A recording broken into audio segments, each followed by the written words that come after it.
नमस्कार दोस्तों, स्वागत है आप सभी का आपके अपने YouTube चैनल हिम रोजगार मित्रा। जॉब की तैयारी जिम्मेवारी हमारी। दोस्तों, जैसे कि आप सभी को पता है कि पिछले कल 10 जनवरी को KVS का एग्ज़ाम करवाया गया, जिसमें शिफ्ट 1 का एनालिसिस हम आज करेंगे और उसके हम लैंग्वेज कॉम्पिटेंसी टेस्ट का एनालिसिस करेंगे और आपको ऑथेंटिक आंसर बताएंगे। तो आप सभी ध्यान रखेंगे कि हम शिफ्ट 1 का एनालिसिस कर रहे हैं और शिफ्ट 1 कौन सी है 10 जनवरी की, वो मैंने पिछली वीडियो में आपको बताया था कि शिफ्ट 1 में कौन कौन से पेपर होंगे। ठीक है, अब बढ़ेंगे पहले क्वेश्चन की तरफ। तो दोस्तों, हम पहुंच गए हैं पार्ट 5 पर, जिसमें हम लैंग्वेज कॉम्पिटेंसी टेस्ट इंग्लिश की बात कर रहे हैं। पहला क्वेश्चन था हमारे पास, चूज़ द ऑपोजिट। ये आपने ध्यान में रखना है। मैंने आपको पहले भी कई बार वीडियो में बताया है कि जब भी आप किसी भी क्वेश्चन को पढ़ते हैं तो हर क्वेश्चन को ध्यान से पढ़ना है कि वहाँ पर पूछा क्या गया है। ठीक है, तो दोस्तों इसमें क्या पूछा गया है, ऑपोजिट हमसे जो है पूछा गया है। तो हमसे शब्द पूछा गया है डाउन। डाउन का अर्थ क्या होता है? डाउन का अर्थ होता है सुबह सुबह का समय, सनराइज का समय। तो इसका जो ऑपोजिट क्या होगा? ऑप्शन नंबर 3 डस्क जो है वो उसका शाम का समय जो है, सूर्य ढलने का समय जो है वो इसका ऑपोजिट होगा। ये आप ध्यान रखेंगे। अगले क्वेश्चन की ओर बढ़ेंगे 82 की ओर। Choose the option in which the following jumbled group of words can be correctly rearranged from to form a meaningful sentence. Jumble word दिए गए हैं, उससे हमें मीनिंगफुल सेंटेंस बनाना था। तो दोस्तों इसका ऑप्शन नंबर जो है वो 4 करेक्ट आंसर होगा। कैसे होगा देखेंगे। 4 क्या बोल रहा है हमें? पहले आएगा सी, वी हैव बीन। आगे क्या आएगा? A, B have seen too many scientific fiction movies about reverse rebelling against the human masters. तो दोस्तों इस सेंटेंस का अगर हम मतलब निकालेंगे तो इसका सेंटेंस का मतलब क्या निकलेगा कि हमने काफ़ी ज़्यादा जो है वो फिक्शन मूवीज़ देखी हैं, साइंस फिक्शन मूवीज़ देखी हैं, जिसमें जो है रोबोट जो होते हैं वो अपने मालिक के विरुद्ध जो है वो लड़ाई करते हैं, रिवेल कर देते हैं। इसका ये मतलब बन रहा है। तो बिल्कुल करेक्ट ऑप्शन जो है ऑप्शन नंबर 4 होगा। आप ध्यान रखेंगे। अगले क्वेश्चन की ओर बढ़ेंगे। Choose the option to fill in the blanks with suitable article की बात यहाँ पे की गई है। तो इसमें सेंटेंस हमें दिया गया है not Khalistan word was uttered in the library. तो दोस्तों नॉट है तो यहाँ पर क्या आएगा? ए आएगा ऑप्शन। आप ये ध्यान रखेंगे कि नॉट ए वर्ड वाज, एक भी शब्द जो था वो लाइब्रेरी में नहीं बोला गया। ठीक है, option number A, option number 2 will B right answer, 2 will B right answer for question number 83। आगे बढ़ेंगे। अगला क्वेश्चन है हमारे पास 84 में दोस्तों पूछा गया है आइडेंटिफाई द क्लाउज। क्लाउज की बात यहाँ पे की गई है। He could not give a reply to the question that I asked him. तो दोस्तों जो ये अंडरलाइन शब्द है किसके लिए यूज़ किया गया है? क्वेश्चन के लिए यूज़ किया गया है। ठीक है, क्वेश्चन की बात बताई है कि वो प्रश्न जो मैंने उससे पूछा उसने उसका रिप्लाई नहीं किया। कौन सा प्रश्न? वो प्रश्न। तो दोस्तों ये हमारे पास क्वेश्चन क्या है? क्वेश्चन हमारे पास नाउन है और नाउन के बारे में कौन बात कर रहा है? That I have asked.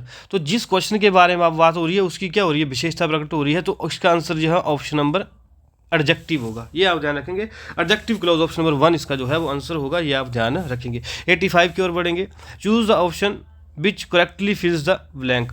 तो इसमें पूछा गया ही वर्कड एंड एट खालिस्तान मॉर्निंग टिल नाइट। तो टिल हुआ है तक, तो तक से मतलब कहाँ से कहाँ तक, तो कहाँ के लिए क्या आएगा? फ्रॉम आएगा। तो option number 2 will be the right answer for 85 number question. ठीक है, आगे बढ़ेंगे। अगला क्वेश्चन हमारे पास है identify the part of speech of the underlined word in the following sentence. जिसमें सेंटेंस हमें दिया गया है Ravi is a courageous boy. Ravi कैसा व्यक्ति है? रवि कैसा लड़का है? करेजियस है, साहसी लड़का है। तो ये बॉय की क्या विशेषता प्रकट नहीं कर रहा है? ये बॉय को क्वालिफाई कर रहा है ना, बॉय की विशेषता प्रकट कर रहा है। तो दोस्तों हमारे पास जो है क्वेश्चन नंबर 86 का जो हमारे पास आंसर क्या होगा? ऑप्शन नंबर 2 एडजेक्टिव होगा। ठीक है, विशेषण।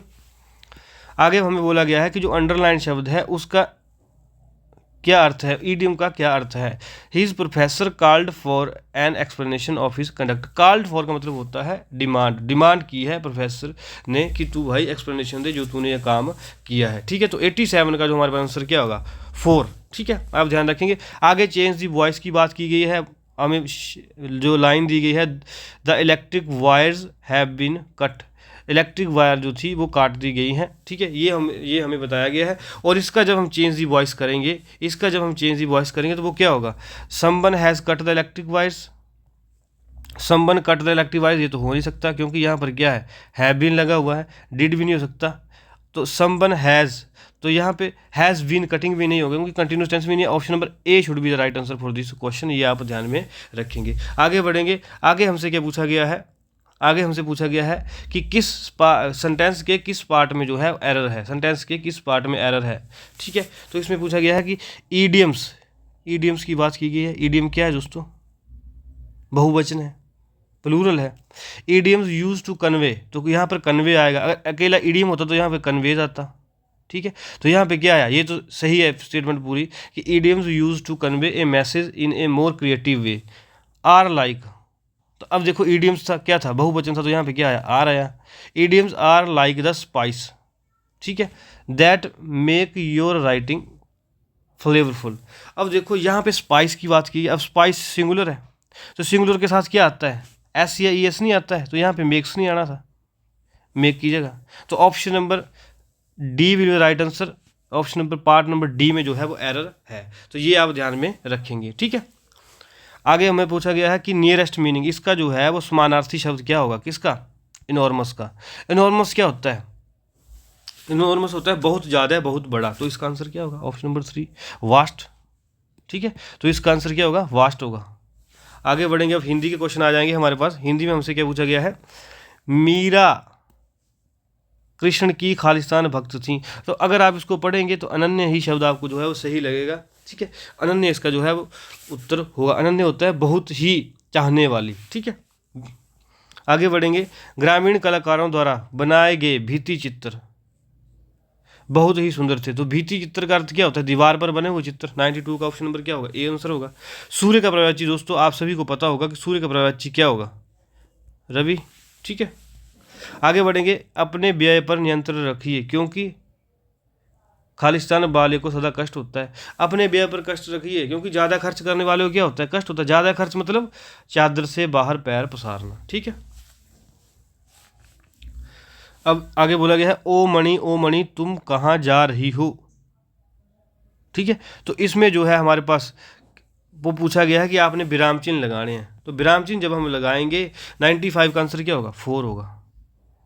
ठीक है, तो आप ध्यान रखें क्योंकि सवाल पूछा गया, यहाँ पे आप देखो कि सवाल नहीं पूछा गया, ओ मणि तुम कहाँ जा रही हो, और आगे ये है जो विस्मय आदि बोधक चिन्ह है, ये कहाँ लगेगा, ओ मणि ऐसे लगेगा, ओ मणि तुम कहाँ जा रही हो, ऐसे जो सेंटेंस बनना था, इसलिए जो आंसर इसका 4 ऑप्शन होगा 95 का, ये आप ध्यान में रखेंगे। 96 में पूछा गया है, रेखांकित शब्द का संधि विच्छेद पूछा गया है। अब आप सभी को पता है कि इसका आंसर क्या होगा 96 का, ऑप्शन नंबर 1 रेखांकित। दोस्तों दीर्घ संधि है, अगर हम आपने हमारी जो है वो संधि वाली वीडियो देखी होती तो आपका क्वेश्चन गलत नहीं होता। ठीक है, दीर्घ संधि है।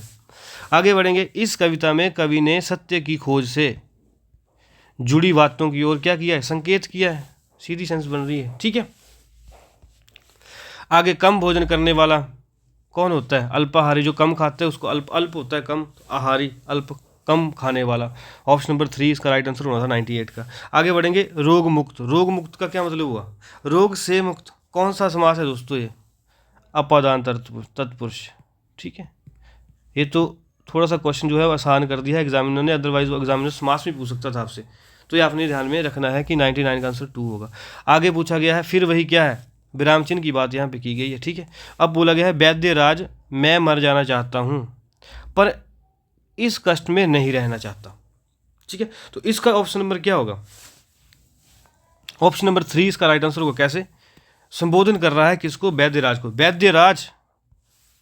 ठीक है, मैं मर जाना चाहता हूँ, यहाँ आएगा कॉमा, पर इस कष्ट में नहीं रहना चाहता, तो ये इसका राइट आंसर होगा ऑप्शन नंबर 3। तो दोस्तों ये थे लैंग्वेज कॉम्पिटेंसी के, बाकी हम पार्ट भी लेके आएंगे बहुत जल्दी। उम्मीद कर रहा हूँ कि आप अपने नंबर टैली करेंगे, हमें कमेंट में बताएंगे कि आपके कितने मार्क्स बन रहे हैं, कौन सा क्वेश्चन सही है, कौन सा गलत है। अगर आपको किसी में डाउट लगता है तो आप हमें क्या कमेंट में बता सकते हैं। ठीक है, और दोस्तों अगर आपको हमारे एनालिसिस अच्छा लगा हो तो आप इस QR कोड को स्कैन करके हमें यूट्यूब पे ज्वाइन कर सकते हैं। इस QR कोड को स्कैन करके आप हमें इंस्टाग्राम पे ज्वाइन कर सकते हैं। और अगर आपको PDF चाहिए, जो हमारे लेक्चर डेली होते हैं उसकी PDF चाहिए, तो आप लोग हमें इस QR कोड को स्कैन करके टेलीग्राम पे ज्वाइन कर सकते हैं। उम्मीद कर रहा हूँ हिम रोजगार मित्र चैनल के माध्यम से आपको ये आंसर की हेल्पफुल होगी और आपको अपने नंबर जो है वो पता लग जाएंगे। धन्यवाद दोस्तों, मिलेंगे नए जोश में नई वीडियो के साथ, नए पार्ट के साथ। तब तक धन्यवाद।